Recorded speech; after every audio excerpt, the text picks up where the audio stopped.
شہر کے کنارے ایک پرانا محلہ تھا جسے لوگ بھول چکے تھے۔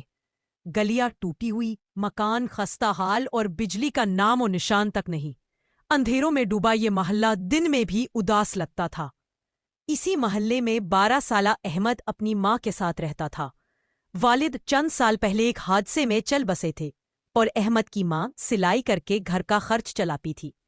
احمد ایک زندہ دل بچہ تھا، لیکن غربت نے اس کے خوابوں کو جیسے قید کر رکھا تھا۔ وہ اسکول جانا چاہتا تھا مگر فیس دینے کی سکت نہ تھی۔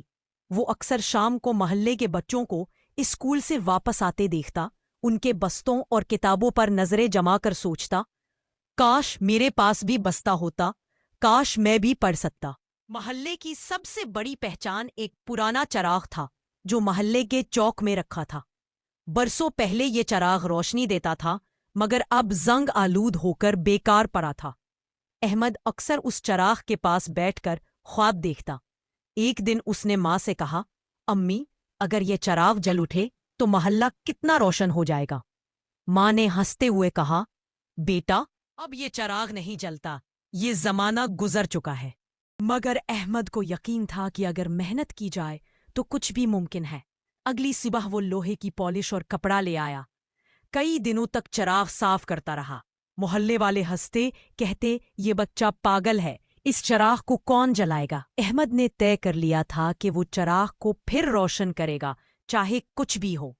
لیکن اسے تیل چاہیے تھا، اور پیسے کہاں سے آتے؟ اس نے جوتے پالش کرنے شروع کر دیے۔ دن بھر گلیوں میں کھڑا رہتا، دھوپ اور گرد سہتا، مگر ہمت نہ ہارتا۔ 3 ہفتوں کی کمائی کے بعد آخر اس نے چراغ کے لیے تیل خریدا۔ رات کو اس نے چراغ میں تیل ڈالا اور ماچس جلائی، مگر شعلہ بجھ گیا۔ احمد کی آنکھوں میں آنسو آ گئے۔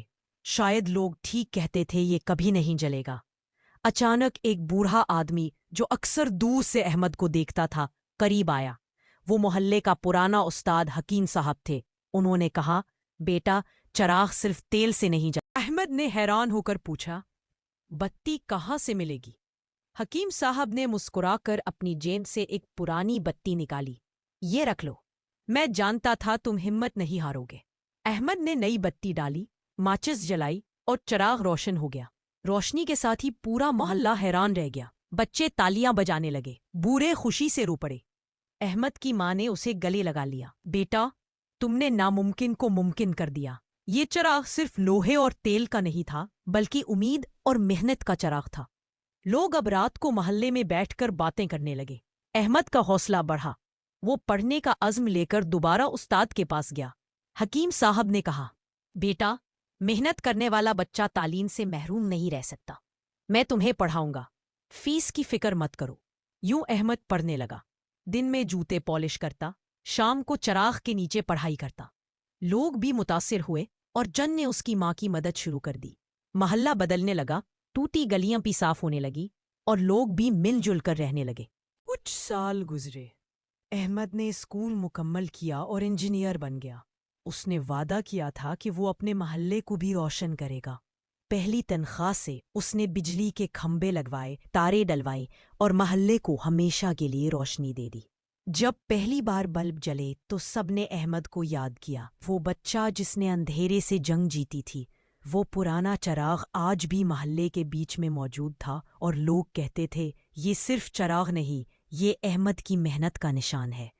کہانی کا سبق یہ ہے کہ اندھیروں کو برا کہنے سے بہتر ہے ایک چراغ جلایا جائے۔